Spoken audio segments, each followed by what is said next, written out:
तो बच्चों अभी तक हम लोगों ने 2020 के प्रीवियस ईयर क्वेश्चन का बिहार बोर्ड के क्वेश्चन का डिस्कशन कर लिया था और अब हम लोग डिस्कस करने वाले हैं 2021 के क्वेश्चन को। तो चलिए डायरेक्ट चलते हैं हम लोग अपने क्वेश्चन के सेट पर और यहाँ से सॉल्व करने का कोशिश करते हैं। देखिए 21 का ये क्वेश्चन है, ठीक है। और पहला यहाँ पे क्वेश्चन है 1 MA मिली एम्पियर के बराबर होता है डेसी सेंटी मिली, मिली मतलब 10⁻³ तो इसका मैंने डिटेल से बना दिया था, पीछे के वीडियो में आप जा कर के देख सकते हैं। डीजल का उपयोग होता है भारी वाहनों में, ठीक है, 2 का ए हो जाएगा। रेल इंजन में भी होता है और विद्युत उत्पादन में भी होता है, ठीक है। तो आप इनमें से सभी हो जाएगा, जो सबसे ज़्यादा परफेक्ट है। जैसा कि मैंने कहा था कि अगर इनमें से सभी का भी ऑप्शन आए तो आप एक बार सभी को देख लीजिएगा। जनरली ऐसा होता है कि इनमें से सभी होता है, ठीक है, लेकिन एक बार चेक करना ज़रूरी है। सौर सेल सौर ऊर्जा का रूपांतरित करता है प्रकाश ऊर्जा में, ठीक है, गतिज ऊर्जा में, ताप ऊर्जा में, विद्युत ऊर्जा में।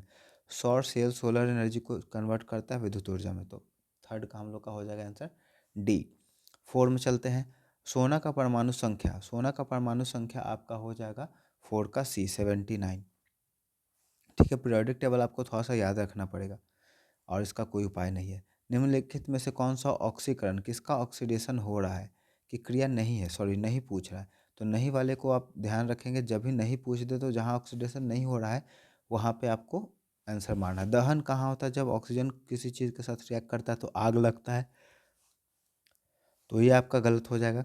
श्वसन में भी ऑक्सीजन का यूज होता है तो ये भी गलत हो जाएगा, ठीक है। भोजन का पचना, भोजन का पचना में ऑक्सीजन का कोई लेना देना नहीं है, ठीक है। 5 का लेकिन यहाँ पे हो जाएगा रिडक्शन, अवक्षेपण, ये हो सकता है आपका कंफर्म। ये आपका क्या है? अवक्षेपण कहने का मतलब है कि रिडक्शन, रिडक्शन जब होगा तो ऑक्सीजन का कोई यूज होगा नहीं, ठीक है। भोजन पचाने में भी ऑक्सीजन का मदद चाहिए ही होता है। ऑक्सीजन की संयोजकता कितना है? वैलेंसी, ठीक है, संयोजकता में पूछा है मतलब वैलेंसी पूछा है। तो यहाँ पे हम लोग ऑक्सीजन का एटॉमिक नंबर लिखते हैं 8 और इसका electronic configuration 1s2 2s2 2p6, 6 2 8 8, ऐसे नहीं होगा, 4 हो जाएगा, 4 2 6 6 2 8। तो इसका देखिए आउटरमोस्ट ऑर्बिट में कितना इलेक्ट्रॉन? 6 इलेक्ट्रॉन। इसका कितना कमी रह गया? 2, तो इसका वैलेंसी भी 2 हो जाएगा। तो यहाँ पे 6 का हम लोग का हो जाएगा सी। वैलेंसी पूछ रहा है, संयोजकता मतलब वैलेंसी होता है। अम्लीय वर्षा के लिए जल का पीएच वैल्यू कितना होना चाहिए? 5 से कम, 5.6 से कम, ठीक है। तो आपका बी हो जाएगा 7 का। 5.6 से जैसे ही पानी में पीएच का वैल्यू गिरा तो आपका एसिड डंक कहलाएगा। चींटी के डंक में मिथेनोइक एसिड, ठीक है, इसी को फॉर्मिक एसिड भी कहते हैं, इसी का नाम फॉर्मिक एसिड भी याद रखिएगा। निम्नलिखित में कौन सा संवहन ऊतक है? कंडक्टिव टिश्यू, देखिए फ्लोएम और जाइलम दोनों है तो बी और सी दोनों हो जाएगा। प्रोटोजोआ में उत्सर्जी पदार्थों का निष्कासन किसके द्वारा होता है? तो इसमें आपका ऑस्मोसिस के द्वारा होता है। ऑस्मोसिस को इसमें क्या कहते हैं? नॉर्मल जो होता है ना osmosis, higher concentration to lower concentration, तो उसके वजह से होता है, तो उसको शायद परासरण कहते हैं।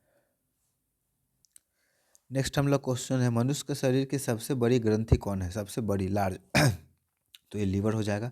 शरीर का संतुलन बनाए रखने के लिए आपके बॉडी में कौन रिस्पॉन्सिबल होता है? तो सेरिबेलम बॉडी का बैलेंस बनाता है। ये बहुत ही ज़्यादा इंपॉर्टेंट क्वेश्चन है आपका, इसको बीबीआई में डाल दीजिए, ठीक है।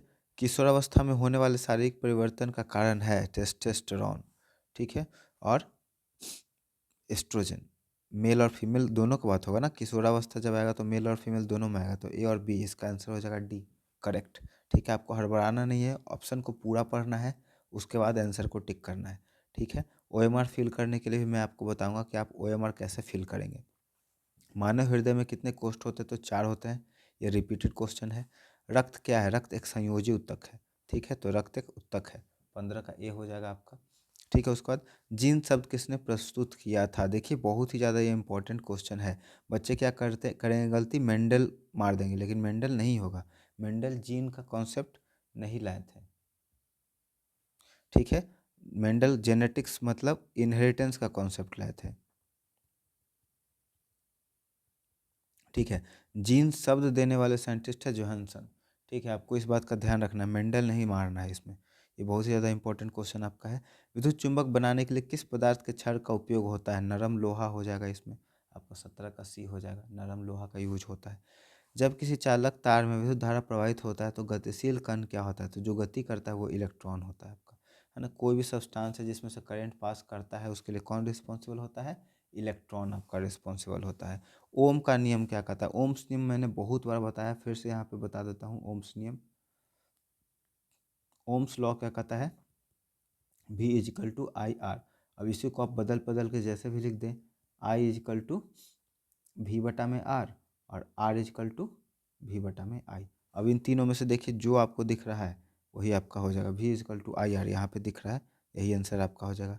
विभवांतर का ऐसा ही मात्रक, विभवांतर का वोल्ट होता है, वाट, पावर का वाट होता है, वोल्ट होगा इसका D, 20 का ऑप्शन हम लोग का D हो जाएगा। काफ़ी आसान आसान क्वेश्चन है ना। अगर आपने बुक को पढ़ा है ना तो आपको कोई भी दिक्कत नहीं होने वाला है। एमीटर का प्रतिरोध होना चाहिए कैसा, एमीटर का प्रतिरोध हमेशा आपका होना चाहिए छोटा, कम होना चाहिए, ताकि करंट इसमें से अच्छे से पास करे और वो ज़्यादा से ज़्यादा एक्यूरेट मान निकाल सके आपके उसका इलेक्ट्रिकल करंट के रीडिंग को। विद्युत बल्ब का फिलामेंट बना होता है किसका, आपको पता होगा टंगस्टन का, और नाइक्रोम का तार किस में होता है, हीटर और ब्लोअर में। हीटर और ब्लोअर में नाइक्रोम का तार होता है, टंगस्टन का बना होता है बल्ब का तार। रियोस्टेट का उद्देश्य क्या है, धारा के परिमाण में वृद्धि करना, धारा के परिणाम में वृद्धि करना, धारा का परिमाण में कमी करना, इनमें से कोई नहीं। ठीक है, तो रियोस्टेट जो होता है आपका वो क्या करता है, धारा का परिणाम में वृद्धि करता है, परिणाम, परिमाण नहीं, परिणाम। ठीक है, विद्युत आवेश का ऐसा ही मात्रक, आवेश, आवेश मतलब चार्ज, चार्ज का होगा कूलम, है ना। आवेश का मतलब क्या होता है, चार्ज होता है, और चार्ज का ऐसा यूनिट कूलम होता है। श्वसन के अंतिम उत्पादन, श्वसन में हम लोग का क्या होता है, CO2 H2 और एनर्जी बहुत ज़्यादा ज़रूरी है। ये आपका रिपीटेड भी क्वेश्चन है और बहुत बहुत ज़्यादा आपका इंपॉर्टेंट भी क्वेश्चन है। जब हम लोग सांस लेते हैं तो लास्ट में क्या बनता है, कार्बन डाइऑक्साइड बनता है, वाटर बनता है और एनर्जी बनता है। देखिए यहाँ पे कार्बन डाइऑक्साइड वाटर है लेकिन एनर्जी नहीं है तो गलत हो जाएगा, वाटर है और ऊर्जा है लेकिन कार्बन डाइऑक्साइड नहीं, गलत हो। ठीक है, दांत के ऊपरी परत को इनेमल कहते हैं, इनेमल। ये दुनिया का हम नहीं लेकिन हम लोग के बॉडी का सबसे हार्डेस्ट सब्सटेंस है, इनेमल हम लोग के बॉडी का सबसे हार्डेस्ट सब्सटेंस है। मानव आहार नाल का सबसे लंबा भाग छोटी आंत होता है, ये भी रिपीटेड क्वेश्चन है। पराग कण निम्नलिखित में से किसके अंदर पाया जाता है, पराग कोश के अंदर पाया जाएगा। चलनी नलिकाएं पाई जाती है, चलनी नलिकाएं आपको पाया जाएगा एक कोश के पौधे, जंतु में, जाइलम में, फ्लोएम में। चलनी कोशिकाएं, मेरे ख्याल से ये जाइलम होना चाहिए 29 का, ठीक है, जाइलम में। आरबीसी की जीवन अवधि 120 दिन का, 30 का ए, ठीक है, अच्छा क्वेश्चन है, ये इंपॉर्टेंट है। मानव शरीर की सबसे लंबी कोशिका, न्यूरॉन हो जाएगा, लंबी कोशिका, है ना। सबसे लंबी कोशिका आपका न्यूरॉन ही होना चाहिए। अंडाणु निषेचित होता है कहाँ, फैलोपियन ट्यूब में, ठीक है, इसी को इंग्लिश में यूट्रस भी कहते हैं। निम्नलिखित में से कौन सा पादप हार्मोन नहीं है, नहीं, एथिलीन पादप हार्मोन है, साइटोकिनिन पादप हार्मोन है, ऑक्सिन पादप हार्मोन है और ऑक्सीटोसिन नहीं है। ठीक है, तो आंसर डी हो जाएगा 33 का। फूल में नर जनन अंग पुंकेसर कहलाता है, रिपीटेड क्वेश्चन। ठीक है, निम्नलिखित में किसमें द्विखंडन नहीं होता, देखिए अमीबा में द्विखंडन होता है, ईस्ट में होता है, पैरामीशियम में और यूग्लिना में। अब ये दोनों डाउट वाला आ जाता है तो इसमें थोड़ा सा आप सोचेंगे तो आपको पता चल जाएगा, द्विखंडन नहीं होता है। ईस्ट में बडिंग होता है ना, पैरामीशियम में द्विखंडन होगा, यूग्लिना में, ईस्ट में बडिंग होता है, ईस्ट में और हाइड्रा में बडिंग होता है ना, बडिंग होता है। सबका क्लास कराया हुआ है, आप स्क्रॉल करेंगे तो आपको वीडियो मिल जाएगा। पारिस्थितिकी तंत्र में ऊर्जा का स्रोत होता है सूर्य प्रकाश। ठीक है, निम्नलिखित में किसे अनुवांशिकता का पिता, इसको हम लोग बोलेंगे George Gregor Mendel, GM Mendel, ये इंपॉर्टेंट क्वेश्चन है। हरे पौधे कहलाते हैं उत्पादक। नर युग्मक में गुणसूत्रों की संख्या होता है 23, 23, ठीक है, तो बताया था मैंने 22 आउटोसोम प्लस में एक सेक्स क्रोमोसोम, ये हो गया 23। ओजोन परत पाई जाती है स्ट्रेटोस्फेयर, एक्सोस्फेयर, आयनोस्फेयर और ट्रोपोस्फेयर, तो स्ट्रेटोस्फेयर में पाया जाता है ओजोन। ठीक है, आपको लेयर अगर याद रखना है, पृथ्वी मान करके चलिए कि ये पृथ्वी है और 5 लेयर होता है, 1 2 3 4, है ना, तो इसको बोलेंगे हम लोग TSMT और लास्ट में E, है ना। T4 ट्रोपो, S4 स्ट्रेटो, M4 मेजो और T4 थर्मो और E4 एक्सोस्फेयर, है ना। इस तरह से आप याद रख सकते हैं। ऐसे तत्व जो इलेक्ट्रॉनों को त्याग कर धनात्मक आयन बनाते हैं क्या कहलाते हैं, वो कहलाएगा अधातु, है ना। देखिए मेटल का मैंने बताया था सोडियम, सोडियम का एटॉमिक नंबर क्या होता है 11, और क्लोरीन का होता है 17, या फ्लोरीन ही ले लीजिए, क्लोरीन ज़्यादा लंबा हो जाएगा, फ्लोरीन हो जाएगा आपका 9। तो इसको ऑक्टेट पूरा करने के लिए एक इलेक्ट्रॉन चाहिए। जब इसके पास इलेक्ट्रॉन आएगा तो इसके ऊपर नेगेटिव चार्ज, सोडियम के पास 11 है, इसके पास एक इलेक्ट्रॉन एक्स्ट्रा है, तो जब ये इलेक्ट्रॉन रिलीज करेगा तो इसके ऊपर चार्ज आएगा पॉजिटिव। तो मेटल जो होता है इलेक्ट्रिकली क्या होता है, पॉजिटिव होता है, धनायन होता है इसके ऊपर, है ना, धनायन। और इसके ऊपर ऋण आयन होता है, ऋण आयन होता है। तो ये इलेक्ट्रिकली निगेटिव होता है, ये पॉजिटिव होता है। तो जनरली ये जो होता है अधातु होता है। तो 41 का हम लोग का सी हो जाएगा। ठीक है,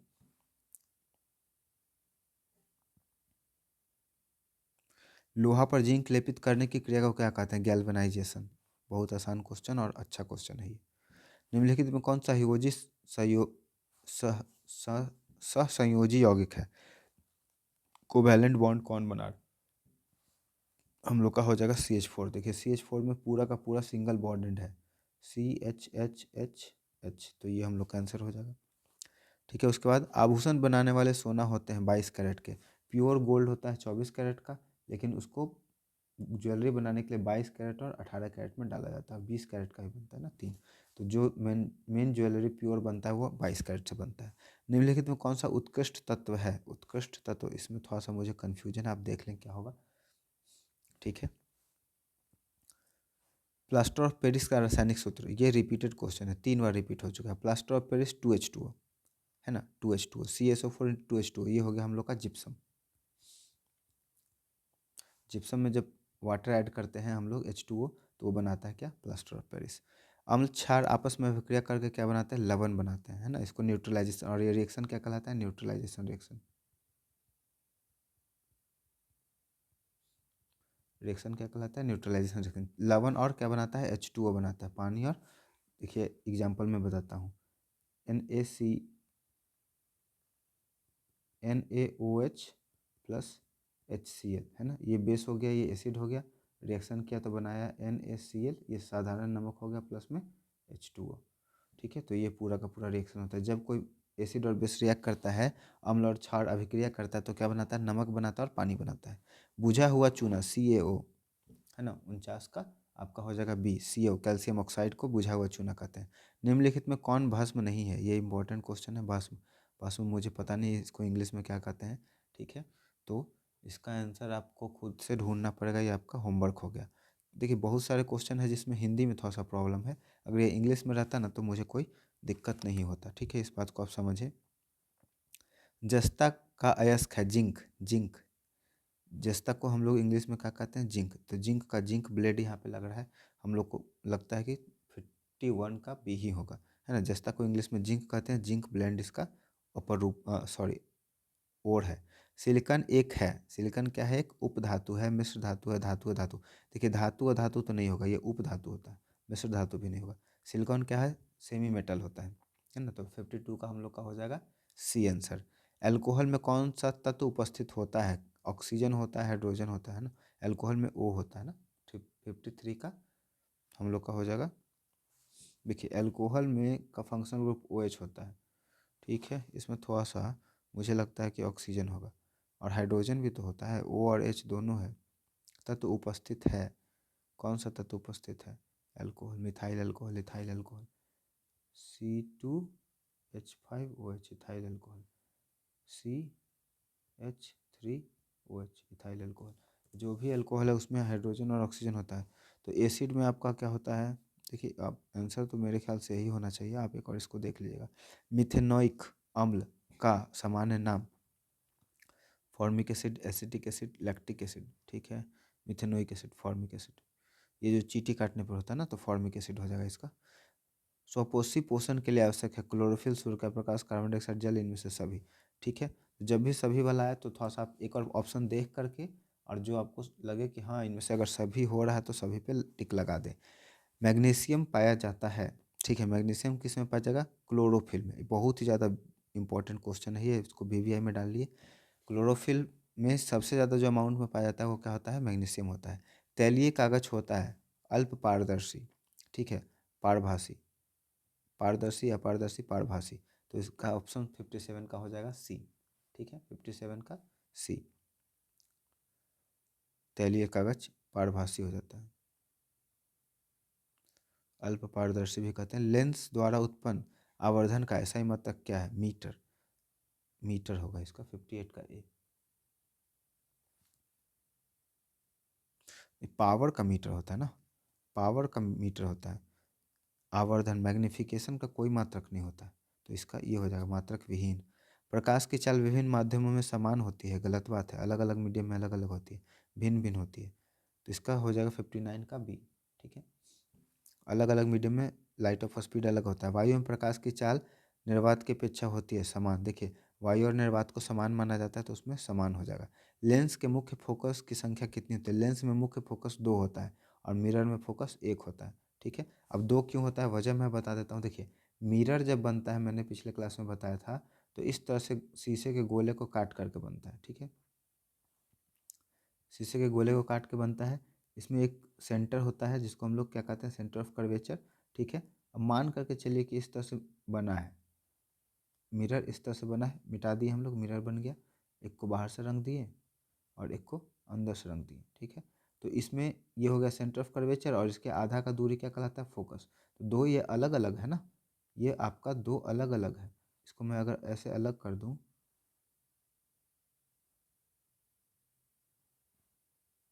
ये अलग हो गया और आपका ये अलग हो गया, तो इसका सेंटर ऑफ कर्वेचर फोकस, इसका एक फोकस हो गया, और इसका भी उसी तरह से सेंटर ऑफ कर्वेचर और फोकस एक अलग हो गया।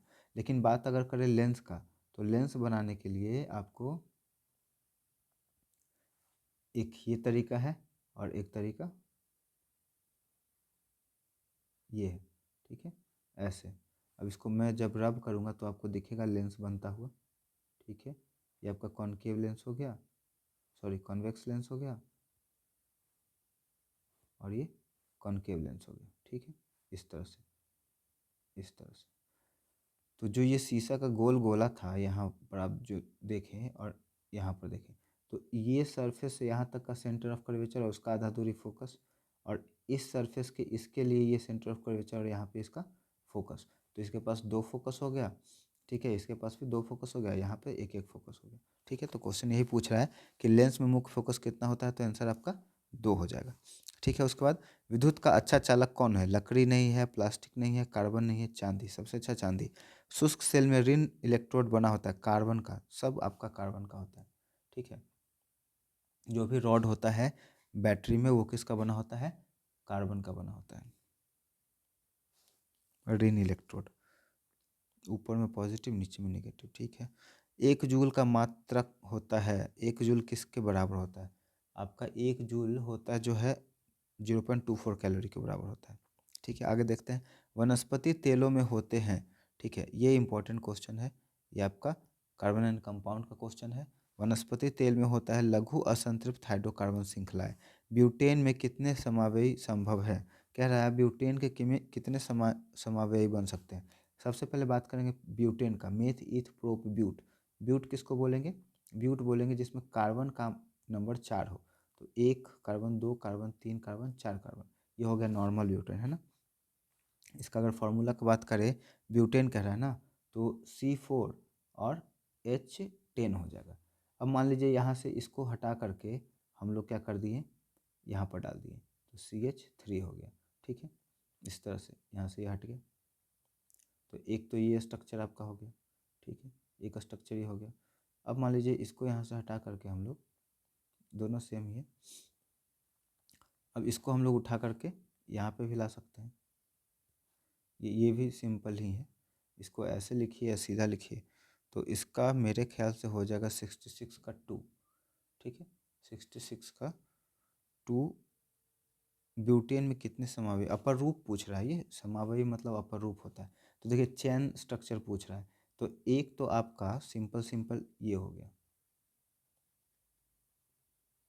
देखिए एक आपका सिंपल सिंपल ये हो गया chain CH3 CH2 CH2 CH3।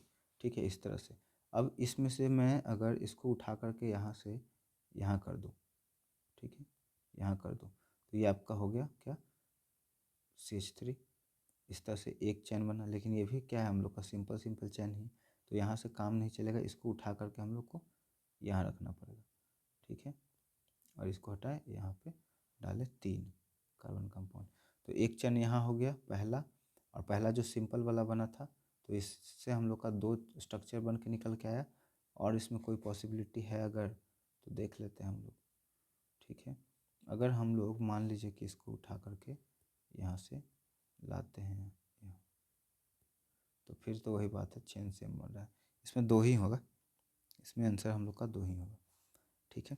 चलिए आगे देखते हैं। मेंडलीफ के आवर्त सारणी में तत्वों का वर्गीकरण का आधार क्या है? परमाणु संख्या, इंक्रीजिंग एटॉमिक नंबर। मेंडलीफ का जो पीरियोडिक टेबल है 67 नंबर का आपका हो जाएगा सी, ठीक है। मेंडलीफ के बाद मॉसली आया था ना, मेंडलीफ में इंक्रीजिंग एटॉमिक मास था, मॉसली में इंक्रीजिंग एटॉमिक नंबर था, है ना। थोड़ा सा इसको ध्यान से आप देख लीजिएगा। अमोनिया के अणु में नाइट्रोजन एवं हाइड्रोजन के परमाणु के बीच संख्या का अनुपात होता है NH3। नाइट्रोजन में होता है 3, हाइड्रोजन का होता है 1, तो 68 का हो जाएगा 1, ऐसे होता है। NH3 कार्बन एक एक बॉन्ड एक एक होता है, हाइड्रोजन जुड़ा हुआ है इसमें से इस तरह से, तो NH3 हो जाएगा 68 का हम लोग का ए हो जाएगा, ठीक है। नाइट्रोजन पहले पूछ रहा है ना, और हाइड्रोजन के परमाणुओं की संख्या, अच्छा परमाणु की संख्या पूछ रहा है ना, तो नाइट्रोजन 1 होता है और हाइड्रोजन 3 होता है, तो पहले नाइट्रोजन का नाम दिया तो नाइट्रोजन का पहले रखेंगे हम लोग का डी हो जाएगा। निम्न में कौन कमरे के ताप पर द्रव्य होता है? तो मैंने बताया था कि कमरे के तापमान पर आपका जो द्रव्य होता है, मेटल का अगर बात करें तो होता है हम लोग का पारा, मरकरी, मरकरी, ठीक है। यहाँ पे इथेन एल्केन का बात कर रहे हैं, ठीक है। इथेनॉल, इथेनॉल हम लोग का हो गया शराब, ठीक है, शराब। तो ये होगा हम लोग का दारू, दारू जो होता है शराब वो हम लोग का क्या होता है, लिक्विड स्टेट में होता है। इथेन, इथेन आपका गैस में होगा, मीथेन भी गैस में होगा, ठीक है। सिरका में निम्नलिखित में कौन सा अम्ल पाया जाता है? सिरका में सिट्रिक एसिड, सॉरी सिरका में सिट्रिक एसिड नहीं, में एसिटिक एसिड, सिरका में आपका एसिटिक एसिड, तो 70 का डी हो जाएगा, ठीक है।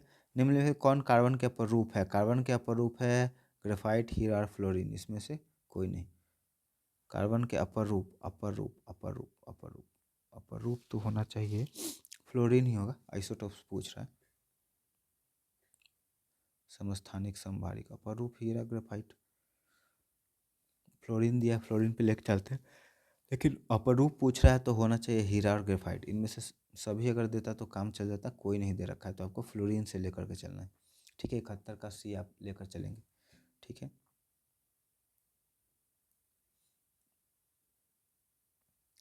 एक गुणसूत्र परंतु विभिन्न सूत्र वाले यौगिक कहलाते हैं। एक अनुसूत्र विभिन्न गुणसूत्र, ये कहलाएगा हम लोग का अपर रूप। एक अनुसूत्र, ठीक है। यहाँ पे ये कह रहा है अणु और परमाणु, अणु कार्बन 6, कार्बन 6, कार्बन 6, 12, 14, 18, समस्थानिक संभारिक, समस्थानिक संभारिक, है ना। तो ये आपका 72 का हो जाएगा ए। दाढ़ी बनाने के लिए कौन सा दर्पण, रिपीटेड क्वेश्चन है, अवतल दर्पण का। श्वेत प्रकाश वर्ण क्रम में किस रंग का विकिरण का विचलन सबसे अधिक होता है? विचलन, विचलन बैगनी का होगा सबसे ज़्यादा, आपका आंसर डी हो जाएगा, बैगनी, ठीक है। 74 का डी, ध्यान से देखिएगा समझते जाइएगा क्यों कह रहे हैं, ठीक है। समतल दर्पण की फोकस दूरी होती है, अनंत होगा इसका, 75 का आपका हो जाएगा अनंत। समतल दर्पण का कोई फोकस दूरी नहीं होता है। अवतल दर्पण के सामने वस्तु कहाँ रखा जाए कि प्रतिबिंब उल्टा वास्तविक और समान आए? वक्रता त्रिज्या पे, बहुत ही आसान क्वेश्चन। जो भी इमेज वाले वीडियो देखे हैं उनको साफ साफ ये क्वेश्चन बन जाएगा, कोई भी दिक्कत नहीं होती। तारे के टिमटिमाने का वायुमंडलीय अपवर्तन, है ना, एटमॉस्फेरिक रिफ्रैक्शन। मानव नेत्र की निकटतम दृष्टि का समविक होता है कितना देर में हम लोग किसी भी ऑब्जेक्ट का क्लियर क्लियर इमेज देख सकते हैं? 1/16 सेकेंड। उत्तल दर्पण से बना काल्पनिक प्रतिबिंब होता है, उत्तल दर्पण से जो काल्पनिक प्रतिबिंब बनता है वो सीधा होता है और आवर्धित नहीं होता है, छोटा होता है, ठीक है। सीधा एवं हासित, ये सी 79 का सी हो जाएगा, ठीक है। आवर्धित नहीं होता है। उत्तल दर्पण पूछ रहा है ना, अवतल रहता तो सीधा और बड़ा हो जाता, लेकिन उत्तल पूछा, उत्तल हमेशा छोटा बनाता है और क्या बनाता है, सीधा बनाता है। अवतल लेंस का आवर्धन, ये भी रिपीटेड क्वेश्चन है। अवतल लेंस हो, उत्तल लेंस हो, लेंस का आवर्धन मैग्नीफिकेशन होता है V/mu। तो V/mu हम लोग का ए आंसर हो जाएगा। तो 2021 का वीडियो समाप्त हो गया। मुझे उम्मीद है ये वीडियो ज़रूर हेल्प करेगी, और ऐसे ही इन्फॉर्मेटिव वीडियो के लिए हमारे चैनल को सब्सक्राइब कर दें। अगर आपने सब्सक्राइब कर रखा है तो बेल आइकन को ज़रूर प्रेस कर दें। हमारे वीडियो को सपोर्ट करने के लिए बहुत बहुत धन्यवाद।